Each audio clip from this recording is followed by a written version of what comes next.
बिस्मिल्लाहिर्रहमानिर्रहीम। मुअज़्ज़ज़ असातिज़ा कराम, अस्सलामु अलैकुम। गौहर पब्लिशर्स की जानिब से खुश आमदीद। हमारा स्लोगन है redefining the geography of education through digital resources for conceptual learning. मेरा नाम साजिदा नूर है। आज के इस वीडियो लेक्चर में हम गौहर निदाए उर्दू जमात हफ्तुम के सबक नंबर 5 डॉक्टर अब्दुल कदीर खान को शुरू करने जा रहे हैं। तो आइए चलते हैं हासिलाते ताल्लुम की जानिब। मुअज़्ज़ज़ साथिया कराम, इस सबक को पढ़ने के बाद तलबा इस काबिल हो जाएंगे कि वो सुनकर मालूमात अखज़ कर सकें और सवालात के जवाबात दे सकें। पढ़कर मालूमात हासिल करना और उनका फहम रखना आसान होता है, लेकिन किसी बात को सुनना और फिर उसको अपने जहन में रखना थोड़ा मुश्किल है। अब हमने बच्चों को इस काबिल बनाना है कि वो जो कुछ भी सुने उसमें से मालूमात अखज़ करें, उसको समझें, उसमें से तसव्वुरात अखज़ करें और फिर अगर इससे मुताल्लिक उनसे सवालात किए जाएं तो वो उनके जवाबात दे सकें। यानी अब हमने बच्चों के सुनने की जो हिस्स है उस पर काम करना है कि सुनकर समझें और फिर उसको याद रखें। इस मकसद के लिए हमने करना यह है कि बच्चों को मुख्तलिफ वाक़यात सुनाएं और फिर उनसे मुताल्लिक उनसे सवालात पूछें। बच्चों को मुख्तलिफ नज़में सुनाएं, अशार सुनाएं, उन अशार की तशरीह करें और फिर उससे मुताल्लिक उनसे सवालात पूछें। आप बच्चों के सामने डॉक्टर अब्दुल कदीर खान के बारे में बता सकते हैं, उनकी के बारे में मालूमात दे सकते हैं और फिर बच्चों से पूछ सकते हैं कि जो कुछ आपने पढ़ाया है कि आया उन्हें मालूम भी है या नहीं, वो उसको समझ भी सके हैं या नहीं। तकरीर, हदायत, ऐलानात वगैरह सुन के समझ और उन पर अमल कर सके। तकरीर सुनते हैं बच्चे, हदायत दी जाती हैं उनको, ऐलानात होते हैं, उनको ना सिर्फ वो समझें बल्कि उन पर अमल भी करें। अब बच्चों को इस काबिल करने के लिए हमें क्या करना होगा? हम कमरा जमात में किसी एक बच्चे को तकरीर के लिए बुलाएंगे, किसी एक मौजू पर तकरीर करवाएंगे और दीगर बच्चों से हम पूछेंगे उस तकरीर से मुताल्लिक सवालात। दूसरे नंबर पर हदायत हैं। स्कूल में मौजूद होने की कुछ हदायत होती हैं कि आपको स्कूल में किस तरह से रहना है, कमरा जमात को किस तरह से साफ रखना है, शोर नहीं करना, असेंबली में किस तरह से जाना है, असेंबली में कैसा आपका रवैया होना चाहिए, लाइब्रेरी में बच्चों को लेकर जाएं, वहां पर कौन कौन सी हदायत होती हैं। तो इनसे मुताल्लिक आप पहले बच्चों को हदायत बताएंगे और फिर बच्चों से उन हदायत के बारे में पूछेंगे। जब आप उनको मिक्स करके मिलाकर सवालात पूछेंगे तो फिर बच्चे जो इल्म उनके पास मौजूद है उसको ना सिर्फ याद रखेंगे बल्कि आपको बताएंगे भी। और फिर जब बच्चे अपने स्कूल से बाहर निकलेंगे तो फिर सड़क पर चलने के बारे में हदायत हैं, अस्पताल में जब हम जाते हैं तो वहां पर हमें किस तरह से रहना है उसके बारे में हदायत हैं, मस्जिद में नमाज पढ़ने के लिए जाते हैं उसके बारे में हदायत हैं और इसके साथ साथ मुख्तलिफ ऐलानात किए जाते हैं हुकूमत की तरफ से।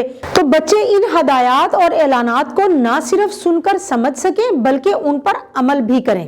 कहानी, नज़्म, वाक़या, तकरीर, ऐलान, खुतबा, गुफ्तगू, खबर, ड्रामा, हदायत और फीचर सुनकर खुलासा बयान कर सकें। यानी कि बच्चे जो कुछ भी सुने उसको समझें और फिर उसको मुख्तसरन यानी कि खुलासा की शक्ल में उसको बयान कर सकें। और ये तो हम जानते ही हैं कि हमने बच्चों को ये ज़रूर बताना है कि किसी भी चीज़ का खुलासा हमने अपनी ज़ुबान में अपने अल्फाज में बयान करना है, सादा ज़ुबान इस्तेमाल करनी है और फिर उसमें अपनी तरफ से कुछ भी इजाफा नहीं करना। उर्दू वाक़यात, कहानियों और ड्रामों के किरदारों के बारे में ज़ुबानी मुदल्लल राय और अखलाकी नताइज पर इजहार ख्याल कर सकें। यहाँ पर अब हम बच्चों को इस काबिल करने जा रहे हैं कि वो अपने ख्यालात का इजहार करें, बच्चों के अंदर एतमाद पैदा करने जा रहे हैं हम।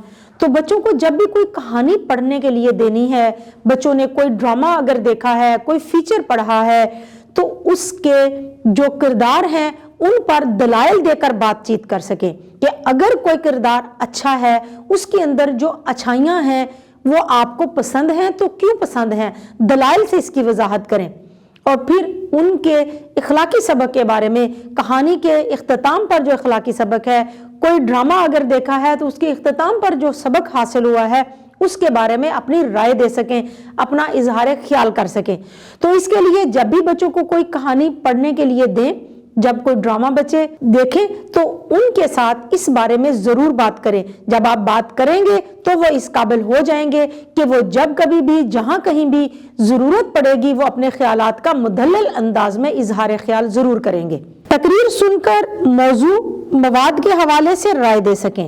یعنی کہ جب بھی وہ کوئی تقریر سنے تو اس میں جو مواد انہوں نے سنا ہے، جو موضوع منتخب کیا گیا تھا، اس کے بارے میں رائے دے سکیں کہ جو تقریر کی گئی اس کا مواد موضوع کے مطابق تھا یا نہیں، اور اس تقریر کے موضوع کے مطابق اس میں اور کون کون سی باتیں شامل کی جا سکتی تھی، یعنی اپنے خیالات کا اظہار کر سکیں. نظم و نثر کو فہم کے ساتھ پڑھ کر متعلقہ معروضی اور موضوعی سوالات کے جوابات دے سکیں. نثری تحریر کے اجزاء اور سیاق و سباق کا اندازہ لگا سکیں. یعنی کہ جب بھی وہ کوئی نثر پڑھیں یا نظم پڑھیں تو اس کا انہیں فہم ہو، وہ اس کو اچھی طرح سے سمجھ سکیں، تاکہ پھر اگر ان سے اس سے متعلق سوالات پوچھے جائیں، وہ سوالات معروضی شکل میں ہوں یا موضوعی شکل میں، تو اس کے جوابات دے سکیں. تو اس کے لیے ہم نے بچوں کو کیسے تیار کرنا ہے اس پر ہم بارہا بات کر چکے ہیں کہ جب ہم بچوں کو سبق پڑھا رہے ہوں تو اس سبق میں موجود سوچیں اور بتائیں کے نام سے سوالات موجود ہیں. ان سوالات کی طرح آپ مزید سوالات بھی تشکیل دے سکتے ہیں بچوں سے پوچھنے کے لیے. اس کے ساتھ ساتھ بچوں سے خالی جگہ کی صورت میں، الفاظ معنی کی صورت میں بھی سوالات پوچھ سکتے ہیں.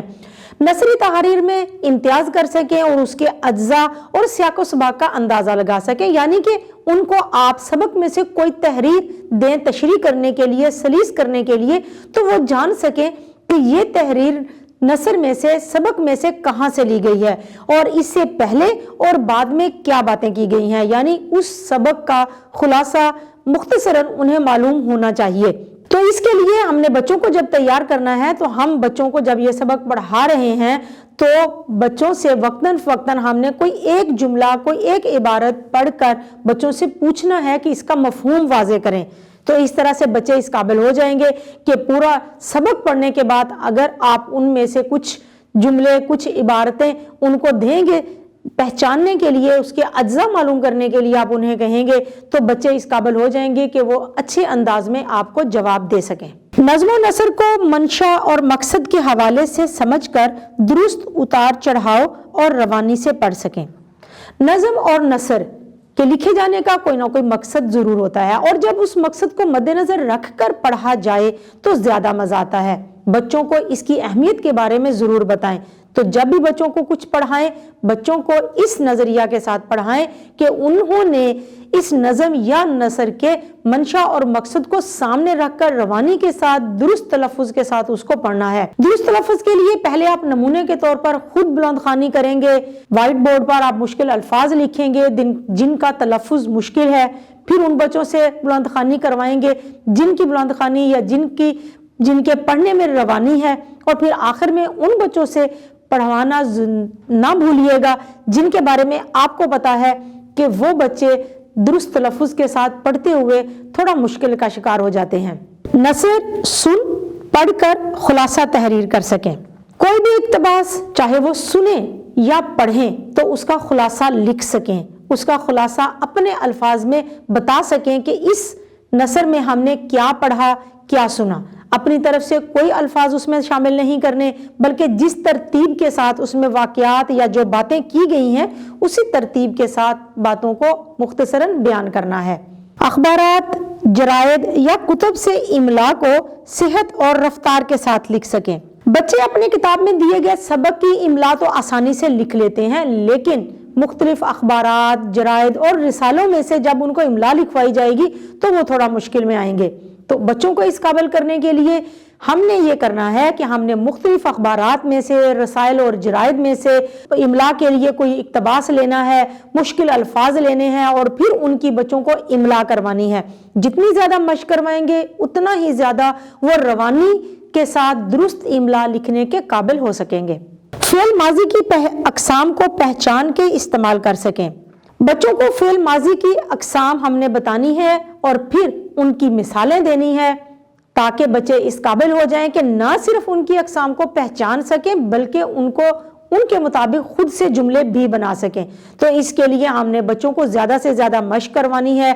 मुख्तलिफ अक़साम से मुतल्लिक आप एक फ़हरिस्त बनाएं जुमलों की, बच्चों को दें कि इनमें से फ़ेल माजी की मुख्तलिफ अक़साम के जो जुमले हैं उनको अलग अलग करें। इसके अलावा आप एक एक बच्चे को वाइट बोर्ड पर लिखने के लिए भी बुला सकते हैं कि फ़ेल माजी मुतलक के बारे में जुमला लिखें, फ़ेल माजी मुतलक का जुमला लिखें, फ़ेल माजी करीब या बईद का जुमला लिखें, फ़ेल माजी शकिया या तमन्नाई का जुमला लिखें। तो इस तरह से बच्चों को जब आप वाइट बोर्ड पर लिखने के लिए बुलाएंगे, एक तो ये कि उस बच्चे के अंदर हौसला आएगा कि वो सबके सामने आके लिख रहा होगा, और दूसरे वो बच्चे जिन्हें नहीं मालूम होगा वो भी जान लेंगे। अल्फाज, तराकीब और मुहावरात को जुमलों में इस्तेमाल कर सकें। अल्फाज में एक लफ्ज़ होता है, तराकीब में दो एक से ज़्यादा अल्फाज मिलकर तराकीब बनाते हैं, और मुहावरात को जुमलों में इस्तेमाल करना है। और ये बात तो हम हमेशा से जानते हैं कि जुमले बनाना बुनियादी चीज़ है जो बच्चे को तैयार करता है मजमून लिखने के लिए, इक़्तिबास लिखने के लिए। तो हमने बच्चों को अच्छे बेहतरीन जुमले बनाने के काबिल बनाना है। बच्चों को यहाँ पर आप बताएं कि मुहावरात को हमेशा उनके गैर हकीकी मानों में इस्तेमाल किया जाता है। बच्चों को मुहावरात के मानी बताएं और फिर जुमलों में इस्तेमाल करने के लिए दें। हमारी मश्क में भी एक सरगर्मी दी गई है, हम वहाँ से भी मदद ले सकते हैं, लेकिन उस सरगर्मी को मद्देनजर रखते हुए हम मजीद ऐसी सरगर्मियाँ तश्कील देंगे जिनका मकसद बच्चों को बेहतरीन जुमले बनाने के काबिल करना है।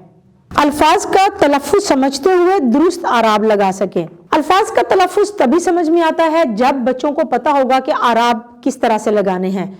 तो बच्चों को आराब लगाने के लिए हमने मुख्तलिफ अल्फाज की फहरिस्त बच्चों को देनी है जिस पर वो आराब लगाएंगे। इसके अलावा हम वाइट बोर्ड पर भी मुख्तलिफ अल्फाज लिखेंगे और बच्चों को बुला कर कहेंगे कि इन पर तलफ़्फ़ुज़ के हवाले से दुरुस्त तलफ़्फ़ुज़ को मद्देनज़र रखते हुए आराब लगाने हैं।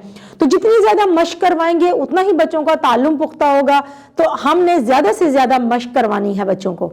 मोअज़्ज़ज़ हाफ़िज़ा किराम, उम्मीद है कि आपको आज का ये वीडियो लेक्चर बहुत अच्छा लगा होगा। आपकी मदद के लिए हमारी वेबसाइट www.goharpublishers.com पर scheme of studies, lesson plan, model papers और की बुक्स दी गई हैं। आप वहां से भी मदद ले सकते हैं।